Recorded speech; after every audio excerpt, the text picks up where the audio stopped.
నమస్కారం సార్. చెప్పండి సార్, ఎవరిది సమస్య? సార్ సమస్య ఏంటంటే ఎప్పుడైనా సరే మా పేరెంట్స్ పొరపాటున ఎప్పుడైనా మమ్మల్ని చూడాలని వస్తుంది సార్. వాళ్ళు పేరెంట్స్ ఎప్పుడైనా వచ్చినప్పుడు వాళ్ళని అసలు ఎట్లా అంటే రెస్పెక్ట్ కాదు కదా సార్, అసలు చాలా దారుణంగా చూస్తుంది సార్ వాళ్ళని. వాళ్ళు కూర్చున్నప్పుడు వాళ్ళ దగ్గర కూర్చొని వాళ్ళ ఎదురుగా కూర్చొని కాలు మీద కాలేసుకొని కూర్చోవడం, వాళ్ళకి అట్లీస్ట్ ఏదైనా భోజనం పెట్టాలన్నా టిఫిన్ చేయాలన్నా కూడా ఏంటమ్మా ఏమన్నా రెడీ అయిందా అంటే లేదు అక్కడ ఉంది పెట్టుకోపోండి అని చెప్పి వాళ్ళని అమర్యాదగా మాట్లాడటము. అది ఎట్లా అంటే మా పేరెంట్స్ వస్తే ఒకలాగా ట్రీట్ చేస్తున్నారు, వాళ్ళ పేరెంట్స్ వస్తే ఒకలాగా ట్రీట్ చేస్తున్నారండి. ఎంతసేపు నేను ఫోన్ లో మాట్లాడినా కూడా, ఈవెన్ మా పేరెంట్స్ దూరం ఉంటారు కాబట్టి అట్లీస్ట్ 2 days కోసారో 3 days కోసారో మనం కాల్ చేసుకొని మాట్లాడుకుంటాం కదా సార్, పేరెంట్స్ తో మాట్లాడుతుంటాము. సో అది తనకు నచ్చదు. అది ఎంతసేపు ఫోన్ మాట్లాడుతుంటే నీకేం అవసరం, ఊరికే ఎందుకు మాట్లాడతావు, ఇలాంటి క్వశ్చన్లు అండి. అంటే మా పేరెంట్స్ తో నాకు మాట్లాడుకునే స్వేచ్ఛ లేదా సార్ నాకు? ఎందుకు అంటే మీ పేరెంట్స్ ఏమన్నా తెలియకుండా ఏమన్నా ఈ అమ్మాయిని ఏమన్నా అన్నారా? ఏమన్నా ఆ విధంగా ఏమైనా మనస్తాపం చెంది వాళ్ళ మీద ఒక శత్రుత్వం పెంచుకుందా? ఏంటి కారణం? పెళ్ళైన కొత్తలో ఏమైనా ఇన్సిడెంట్స్ జరిగాయా? అలాంటిది ఏం లేదు సార్. ఎందుకంటే పెళ్ళైన కొత్తలో మేము అంటే ఒక 1 week 10 days అక్కడ ఉన్నాం. పెళ్ళైన తర్వాత జాబ్ ఇక్కడ ఉంది కాబట్టి మళ్ళీ జాబ్ లో జాయిన్ కావాలి కాబట్టి ఏమంటే 1 week 10 days లో వచ్చేసాము. ఈవెన్ మా పేరెంట్స్ దగ్గర మేము వెళ్ళినా లేకపోతే మా పేరెంట్స్ ఇక్కడికి రావడం వేళ్ళ మీద లెక్క పెట్టుకోవచ్చు సార్. మరి తన పేరెంట్స్ తో వాళ్ళతో మాట్లాడుకుంటూ ఉంటారా? తన ఇంటికి తను మాట్లాడుకోవచ్చు, కానీ నేను మాట్లాడితే మాత్రం ఎందుకు ఊరికే మాట్లాడము? వాళ్ళు ఎప్పుడన్నా వస్తే వాళ్ళని వెళ్ళిపోయేటట్టుగా మాట్లాడము. మరి మీ పేరెంట్స్ ఇంటికి మీరు వెళ్ళటం గానీ లేదంటే పండగకో పబ్బానికో మీ ఇద్దరు కలిపి వెళ్ళటం అదేమైనా జరుగుతుందా? అది కూడా ఆగిపోయిందా? అది కూడా ఆగిపోయింది సార్. ఏంటంటే ఇప్పుడు ఎంతసేపు వాళ్ళ పేరెంట్స్, వాళ్ళ చుట్టాలు, వాళ్ళ ఫంక్షన్స్, ఎంతసేపు వీళ్ళ చుట్టాలు సైడ్ ఇటు సైడ్ పోవడమే తప్పించి మా చుట్టాలకు కానీ మా పేరెంట్స్ దగ్గర కానీ వెళ్ళడం కానీ అసలు జరగట్లేదు సార్. సరే అట్లయినా సరే వీళ్ళు నా వాళ్ళే, వీళ్ళు నాకు పేరెంట్స్ తో సమానం అని చెప్పేసి నేను అట్లయినా సరే అందరూ మన వాళ్ళే అని చెప్పి నేను కలుపుకోపోయేవాడిని సార్. కానీ ఇటు వరకు వచ్చేసరికి ఏంటంటే అవసరం లేదు. 10 years నుంచి ఇదే పద్ధతి అండి, లేకుంటే మధ్యలో మారారా ఆవిడ ఇట్లా? మొదటి నుంచి ఇదే ధోరణండి. ఎట్లా అంటే ఎందుకు ఇంకా ఎట్లా అంటే పీక్స్ కి వెళ్ళిపోతుంది మేడం. మీరు ఎప్పుడైనా చెప్పారండి? ఎప్పుడైనా వాదన జరిగిందా ఈ విషయానికి సంబంధించి? మాట్లాడుకున్నారా కనీసం? ఈ విషయం గురించి ఎప్పుడు టాపిక్ వచ్చినా మాకు పెద్ద వార్ జరుగుతుంది మేడం. మాకు వార్ జరగడము, తను వారం 10 రోజులు మాట్లాడకపోవడము. ఎవరు కాంప్రమైజ్ అవుతారండి? లాస్ట్ కి నేనే కాంప్రమైజ్ అవ్వాల్సి వస్తుంది మేడం. ఇటు పోయి మళ్ళీ కాంప్రమైజ్ అవ్వాలి. కానీ ఇప్పుడు కాంప్రమైజ్ అయ్యే ఓపిక లేదు మేడం నాకు ఇంకా. అంటే బహుశా ఇప్పుడు భాస్కర్, ఇప్పుడు అమ్మ నాన్నకి సంబంధించినటువంటి అంశం ప్రతిరోజు మీరు మాట్లాడుకోవాల్సినటువంటి అవసరం లేదు కదా. ఆ ఇష్యూ కాకుండా మిగతా అన్ని ఇష్యూస్ లో మీ ఇద్దరు అన్యోన్యంగానే ఉంటారా? మిగతాదంతా బాగానే ఉంటుంది. రీసెంట్ గా ఒక చిన్న విషయం అండి. మా పేరు మార్నింగ్ వాష్రూమ్ లో ఉండగా కాల్ వస్తే తను కాల్ కట్ చేశారండి. నేను చూసుకోకుండా రెగ్యులర్ షెడ్యూల్ లో పడిపోయి ఆఫీస్కి వెళ్ళిపోయాను. మళ్ళీ నా వర్క్ చేసుకున్న తర్వాత సాయంత్రం నాకు కాల్ వచ్చిందండి. మళ్ళీ సాయంత్రం కాల్ వచ్చి కాల్ లిఫ్ట్ చేస్తే ఏంట్రా నువ్వు ఇలా కాల్ లిఫ్ట్ చేయలేదు, మార్నింగ్ ఇలా జరిగింది, నాన్నకి బీపీ షుగర్ అంతా డౌన్ అయిపోయింది, స్ట్రోక్ రావడం జరిగింది, హాస్పిటలైజ్ అయినారు అని చెప్పి నాకు మళ్ళీ ఈవినింగ్ నాకు కాల్ చేస్తే తెలిసిందండి. ఎందుకంటే మార్నింగ్ కాల్ చేశారని చెప్పారు. నేను ఆ కాల్ చేశారని చెప్పారు, మా వైఫ్ కూడా చెప్పలేదండి. అక్కడ బానే ఉన్నారు నాన్నగారు. ఇప్పుడు వెళ్ళాను గుడ్ అండి. ఇప్పుడు అక్కడ అక్క వాళ్ళు కొంచెం దగ్గరలో ఉంటారు కాబట్టి వాళ్ళు వెళ్ళి చూసుకున్నారు. వాళ్ళు ఈ టైంలో ఆడపిల్లలు, ఈ టైంలో మా అక్కలు వెళ్ళారు, వాళ్ళ హస్బెండ్స్ వాళ్ళ డ్యూటీలో ఉన్నారు. ఆడపిల్లలు ఈ టైంలో అసలే కోవిడ్ సిచ్యువేషన్ లో వాళ్ళని తీసుకెళ్లారో రావడం ఎంత ఇబ్బందిగా ఉంటుంది. అదే కనుక నా వైఫ్ నా కాల్ వచ్చిందని ఒక మాట చెప్పుంటే నేను ఏదో ఒక రకంగా కాల్ మాట్లాడి ఫ్రీడమ్ లో మాట్లాడైనా ఏంటి ఎమర్జెన్సీ అని చెప్పి మాట్లాడి నేను హాస్పిటల్ కి సాయంత్రం లోపు మధ్యాహ్నం లోపు వెళ్ళిపోయేవాడిని కదా సార్. ఎంత ప్రాబ్లం అయిపోయి సార్. నేను ఉన్న ఒక్క కొడుకుని సార్, నేను కాకపోతే ఎవరు చూసుకుంటారు సార్ పేరెంట్స్ ని? కేవలం నేను పెళ్లికి ముందు మన ఇద్దరమే ఉందాం, మన జీవితంలో ఎవరి జోక్యం ఉండదు అనేటటువంటి ఏకైక మాట పట్టుకుని ఈరోజు సునీత ఇలా వ్యవహరిస్తుందా అనేటటువంటి దానికి మనకు కొద్ది క్లారిటీ కావాలి భాస్కర్. అంటే ఆ అమ్మాయి కేవలం ఒక ప్రైవసీ గురించేనా? ఆ అమ్మాయి కేవలం మీ తల్లిదండ్రులతోనే ఇలాగే ప్రవర్తిస్తుందా, లేదంటే అందరితోనే తనకి సోషల్ కాంటాక్ట్స్ తక్కువ, మీ ఇంట్లోకి ఎవరు రాకూడదు, మీరు ఎవరింటికి వెళ్ళకూడదు అనేటటువంటి ఆలోచన శైలా? కేవలం మీ తల్లిదండ్రుల మీద ఎందుకు ఈ టార్గెట్? కేవలం మా తల్లిదండ్రులు వాళ్ళ విషయం వాళ్ళతో మాట్లాడినప్పుడు కానీ వాళ్ళు వచ్చినప్పుడు కానీ ఏదో ఒకటి జరుగుతుంది సార్. కాదు భాస్కర్, మరి అంటే ఎలాంటి సలహా కోసం మీరు మాకు మెయిల్ చేశారు? డాక్టర్ గారి వైపు నుంచి మీరు ఎలాంటి సలహాను ఎక్స్పెక్ట్ చేస్తున్నారు? మెయిన్ ఇష్యూ ఎక్కడ వచ్చిందంటే మేడం, ఇప్పుడు మా పేరెంట్స్ ఇలా జరిగిందని చెప్పేసి ఆ రోజు ఈవినింగ్ వచ్చి గొడవపడడం జరిగింది మేడం. నాకు చెప్పలేదు, ఎందుకు నువ్వు ఇలా కాల్ కట్ చేయడం జరిగిందని చెప్పేసి ఆ రోజు చాలా పెద్ద గొడవ జరిగింది మేడం. సో అంత గొడవ జరిగేసరికి తన డిసిషన్ కి ఏమొచ్చేసింది అంటే ఇప్పుడు నీకు మీ పేరెంట్స్ కావాలా, నేను కావాలా? నేను కావాలంటే మీ పేరెంట్స్ ని మర్చిపో, నాకు విడాకులు ఇచ్చేసేయండి. అంటే ఇంతకు మించి మీరు మీ పేరెంట్స్ దగ్గర నుంచి దూరంగా ఉండటం ఏంటి భాస్కర్? ఇప్పుడు వాళ్ళు మీ ఇంటికి రాంది లేదు, నువ్వు వాళ్ళ ఇంటికి పోలేదు, ఆఖరికి ఒక మాట సాయం లేదు, ప్రాణాల మీదకి వచ్చినా ఫోన్ కాల్ ఎత్తే పరిస్థితి లేదు. ఇంతకంటే తెగదెంపులు ఏం కావాలి? ఆల్రెడీ ఎవ్రీథింగ్ అయినట్టేగా 10 సంవత్సరాల్లో, ఇంకా ఏం కావాలంటే ఆవిడకి? అంటే ఇప్పటి నుంచి మీరు కాల్స్ కూడా మాట్లాడదు ఇంక ఇప్పటి నుంచి. ఇప్పుడు వరకు కంట్రోల్, ఇప్పుడు కమిట్మెంటా? ఇప్పుడు అలాగే అనిపిస్తుంది సార్. అంటే దాని అర్థం ఏంటో నాకు అర్థం కావట్లేదు సార్. ఇదేదో ఒక సైడ్ ఆఫ్ ది కాయిన్ మేము చూస్తున్నట్టు నాకు అనిపిస్తుంది. ఖచ్చితంగా ఈ ఇష్యూలో అయితే మాత్రం మీ భార్యమణితో మాత్రం మాట్లాడవలసినటువంటి అవసరం ఉంది. ఆవిడ వర్జన్ ఏంటి అన్నది తెలుసుకోవాల్సిన అవసరం ఉంది. ఎందుకంటే ఏ కారణం లేకుండా వృద్ధాప్యంలో ఉండే ఇద్దరు, పెద్ద వయసులో ఉన్న ఇద్దరు మనుషుల్ని అసలు ఏ కనికరం, మానవతా దృక్పథం లేకుండా దూరం పెట్టే ఆలోచన ఒక స్త్రీకి ఎందుకు ఉంటుంది అన్నది మనం తెలుసుకోవాలి. అంటే అవకాశం ఉంటే 10 ఏళ్ల జీవితంలోనే నాకు 100 ఏళ్ల జీవితం చూపించింది సార్. ఆమె గయాలతనం అట్లా ఉంటుంది. ఆమె నోట్లో నోరు పెట్టకపోతే ఎంత బాగుంటే అంత దూరం ఉంటే అంత మంచిగా ఉంటుంది సార్. కాదండి, తను ఏం చేస్తుంటారు? హౌస్ వైఫ్ అయినా? తను జాబ్ చేస్తారు మేడం. తను కూడా ఎంప్లాయీ. ఒకసారి ఏమన్నా మాట్లాడొచ్చా భాస్కర్? సార్ నేను ప్రయత్నం చేస్తాను సార్. నేను ఒకసారి కాల్ కలుపుతాను, మీరు కూడా ఒకసారి మాట్లాడండి సార్ తనతో. పర్వాలేదా? నో ప్రాబ్లం కదా? అంటే జస్ట్ అసలు ఆవిడ వర్షన్ ఎలా ఉందని తెలుసుకోవటం కోసం. ఓకే సార్, కాల్ కలపండి. ఏంటి డాక్టర్ గారు అంటే మనం ఇప్పుడు అతను కావాలి, అతన్ని కని పెంచి ఇక్కడ దాకా తీసుకొచ్చిన తల్లిదండ్రులు వద్దా? రేపొద్దున్న మరి మన పిల్లలకి మనం ఏం చెప్తాం? అంత దూరం ఆలోచించరు కదా, ఇక్కడే స్టోరీ. తాత చెప్ప తరతరాలు అంటారు. హలో హలో, ఏం చేస్తున్నావు? ఏదో చేస్తున్నాను. ఏంటి ఇప్పుడు? ఏం చెప్పండి. పిల్లలు ఏం చేస్తున్నారు? ఆన్లైన్ క్లాసులు జరుగుతున్నాయి కదా, కూర్చున్నారు అక్కడ. తెలుసు కదా, మళ్ళీ నన్ను అడుగుతావేంటి? అయ్యో ఏంటి, ఎందుకు చేసావు? చెప్తాను సరే. నేను ఇక్కడ సార్ని డాక్టర్ దగ్గరకు వచ్చాను, సైకాట్రిస్ట్ డాక్టర్ దగ్గరకు వచ్చాను. మన సమస్య గురించి ఒకసారి సార్ కూడా మీతో మాట్లాడుతా అన్నారు. మీతోని నేను ఎందుకు మాట్లాడాలి వాళ్ళతో? వాళ్ళెవరు? నాకేం సంబంధం వాళ్ళతోటి? నువ్వు వెళ్ళవు, నువ్వు విను. నువ్వు వాళ్ళు ఏం చెప్తారో నువ్వు విను. కాదమ్మా, సునీత గారు. ఓకే, వాళ్ళ నలుగురిని చేరేస్తున్నావు అన్నమాట ఇప్పుడు. సునీత గారు ఏంటో వినుకాస్తా నువ్వు. కదమ్మా, ఒక్క సెకండ్ అమ్మా. అమ్మ సునీత, నమస్తే అమ్మా. నా పేరు డాక్టర్ కళ్యాణ్ చక్రవర్తి అమ్మ. నేను మానసిక వైద్య నిపుణుడిని ప్లస్ రిలేషన్షిప్ కౌన్సిలర్ని. నాతో పాటు జయ గారు కూడా ఉన్నారు, సీనియర్ యాంకరు. అంటే ఏంటండి చెప్పండి, ఏంటి ఇప్పుడు? ఏ వినాలి నేను ఇప్పుడు? అమ్మ నీ జీవితం. సునీత గారు, మీతో మేము ఏం మాట్లాడలేదండి. అప్పుడే మీరు ఏం వినాలి అనే ప్రశ్న వేసేస్తున్నారు. ఒక్క క్షణం అండి, కొంచెం టైం ఇవ్వండి ఒక్కసారి. చెప్పండి. కాదు సునీత గారు, ఏదో చిన్న డిస్టర్బెన్స్ నడుస్తోందని చెప్పి భాస్కర్ గారి ద్వారా మాకు తెలిసింది. అంటే మేము మధ్యలో వచ్చే ప్రయత్నం కాదు, కానీ అసలు జరిగిన సమస్య ఏంటి, ఎక్కడ మీరు హట్ అవుతున్నారు అనే కోణం తెలుసుకుందామని అంతే. ఎవరిని కూడా కించపరిచేటటువంటి ఉద్దేశం కానీ, ఎవరి వైపు వేలెత్తి చూపెట్టేటటువంటి ఉద్దేశం కాదు. భాస్కర్ గారు ఏంటంటే మనస్తాపం చెంది 10 సంవత్సరాలు మా జీవితంలో ఒక ప్రాబ్లం వచ్చిందండి, కంటిన్యూస్ గా అది నడుస్తూనే ఉంది. ఏం చెప్పుకున్నాడు ఆయన మీ గురించి? నా గురించి మీ దగ్గర నాకు తెలియదు కదా. ఏం కంప్లైంట్ చేశాడు ఇప్పుడు నా గురించి? కంప్లైంట్ కదమ్మా, అన్ని విషయాల్లో మా భార్య పర్ఫెక్ట్ అండి. ఎక్కడ వేలెత్తి చూపేది లేదనే చెప్పారమ్మా మీ గురించి.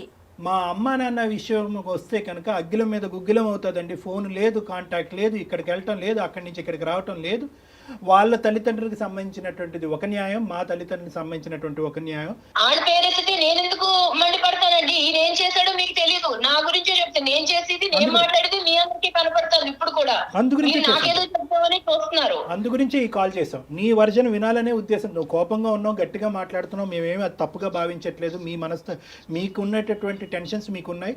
కానీ దయచేసి ఒక 2 నిమిషాలు ఇతను ఈ విధంగా ఎందుకు మాట్లాడాడు అన్నది మీ వర్జన్ చెప్పండి అమ్మా. ఏమయ్యా ఇప్పుడు నువ్వేం చెప్పావు? అప్పుడు నువ్వు పెళ్ళప్పుడు నువ్వేం చెప్పావు చెప్పు.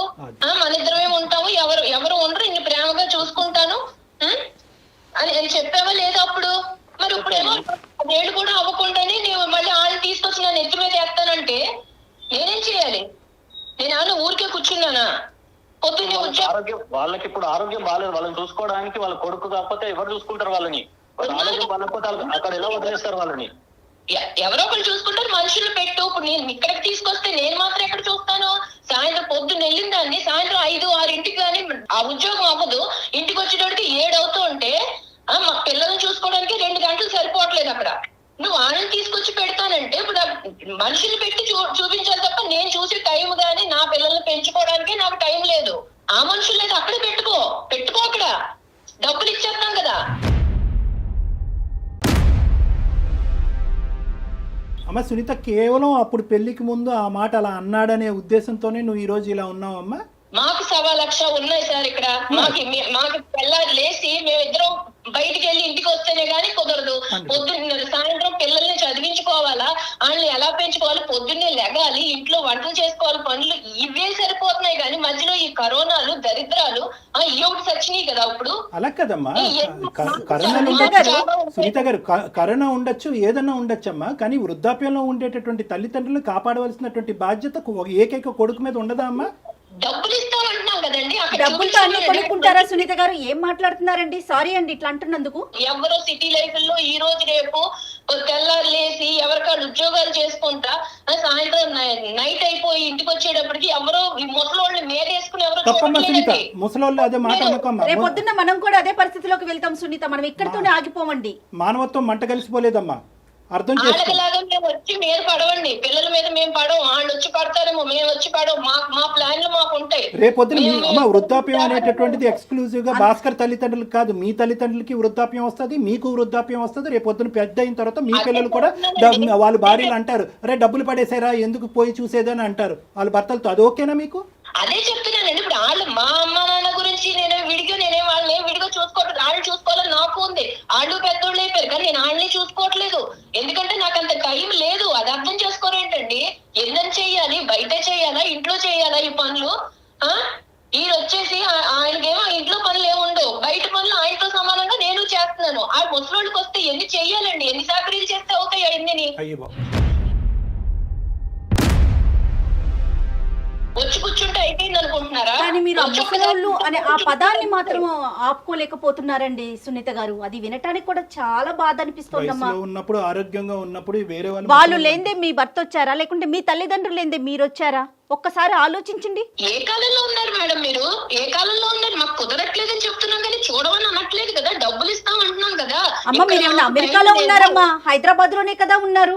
కుదరకపోవటం ఏంటి? హైదరాబాద్ లో ఉంటే ఇక్కడ మాకు నడవదండి. మాకు నడవదు. వాళ్ళని కూర్చోబెట్టి వాళ్ళకి చాకరీలు చేసి వాళ్ళకి సేవలు చేసే టైం మాకు లేదు. పిల్లల్ని చూసుకోవాలా, ఇవి చెయ్యాలా, మాకుండే బాధలు మాకున్నాయి. అంతేగాని నేను చూడను అనట్లా. డబ్బులు ఇస్తాం అక్కడ ఉంచుకోమంటున్నా. ఎవరు మా ఇంటి దగ్గర సునీత గారు మీరు ఇంత స్ట్రాంగ్ గా మాట్లాడటానికి వేరే కారణం ఏదైనా ఉందా వాళ్ళ వైపు నుంచి? అడగండి. అక్కడ ఉన్నారు కదా ఆయన, మీ దగ్గరికి వచ్చాడు కదా ఆయన, ఏదో చెప్పుకుంటున్నాడు కదా నా మీద కంప్లైంట్లు.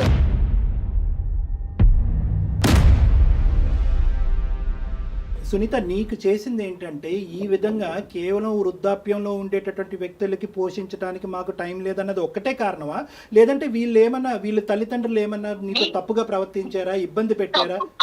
ఇప్పుడు ఈయన తక్కువడేం కాదండి. ఈయనేం తక్కువడేం కాదు. మీ దగ్గర రావుడిలో నటించేస్తున్నాడేమో. ఈయనేం తక్కువడేం కాదు. వెళ్ళి 4 రోజులు అక్కడ ఉంటే వాళ్ళ అన్న కొంచెం ప్రేమగా ఉంటే చాలు. ఇక్కడికి వచ్చి మళ్ళీ వారం రోజులు నాతో మాట్లాడు. మరి నాకెలా ఉంటుంది? నేను అన్ని వదిలిపెట్టుకుని వచ్చాను కదా. నాకు మాత్రం ఇంకెవరన్నా ఉన్నారా? ఈయన పిల్లలే కదా. తెల్లారు లేసి ఏళ్ళ కోసమే కదండి మేము కష్టపడేది. నువ్వు ఆన్ చేసిన రేడియో ఆగట్లేదు ఇది. కాదమ్మా సునీత, ఇప్పుడు ఇక్కడ మాకు భయం ఏమీ లేదు. ఈ రోజు నీకు గట్టిగా 1 ఇంచు ఎక్కువగా మాట్లాడాలి అనే ఉద్దేశంతో మేము మాట్లాడాలని అనుకుంటే కనుక అతన్ని ఇంటికి వచ్చాక పెన్నం మీద పెట్టి వేయించేస్తామని భయం మాకు.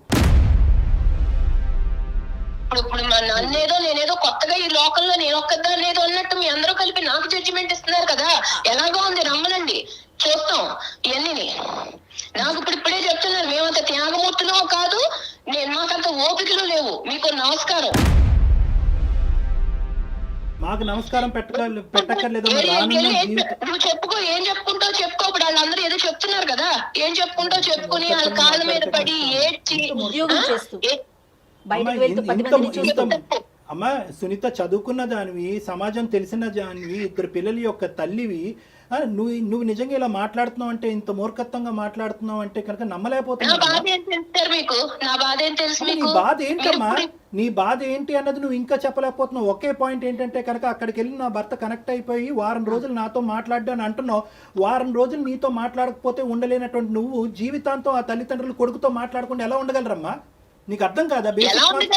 పెళ్లి చేశారు కదా, పెళ్లి చేయకుండా ఉండాల్సిందండి అప్పుడు. మా సంస్కృతులు మాకు ఉన్నాయి. పెళ్లి చేయకుండా ఉండాల్సింది, ఇంట్లోనే పెట్టు కూర్చోవాల్సింది. అంటే పెళ్లి చేసుకుంటే భార్యకి భర్త, భర్తకి భార్య, ఇటు కుటుంబం లేదు అటు కుటుంబం లేదు. టైం లేదండి, మీకు అర్థం కాదా చెప్తుంటే? టైం లేదు, టైం లేదు. నన్ను బాధ పెడతారు అంటున్నారు. నీ పిల్లల్ని చూసుకోవటానికి టైం లేదనే మాట అనట్లేదే, నిన్ను నువ్వు చూసుకోవటానికి టైం లేదనే మాట అనట్లేదే, నీ ఉద్యోగానికి వెళ్ళటానికి టైం లేదనే మాట అనట్లేదే. అవును, మా పిల్లలు కదా మేము చూసుకోవాలి. మా పిల్లలు చిన్నపిల్లలు కాబట్టి మేము చూసుకోవాలి. వాళ్ళ చదువులు చెప్పించాలి. వాళ్ళు రేపు పొద్దున కాళ్ళ మీద నిలబడ్డాక మేము వెళ్ళి వాళ్ళ మీద కూర్చోకూడదు కదా. ఇంతేనమ్మా మానవ సంబంధాలు. ఎవరిని వాళ్ళు పోషించుకుని వాళ్ళ పిల్లల్ని చూసుకోవటమే మానవ సంబంధాల. మన అవసరం తీరిన తర్వాత తల్లిదండ్రులను తీసుకెళ్లి ఓల్డేజ్ హోమ్స్ లోని వృద్ధాశ్రయాలు పడేయటమైనా. ఇందుకేనమ్మా ఉమ్మడి కుటుంబాలు నాశనం అయిపోతున్నాయి.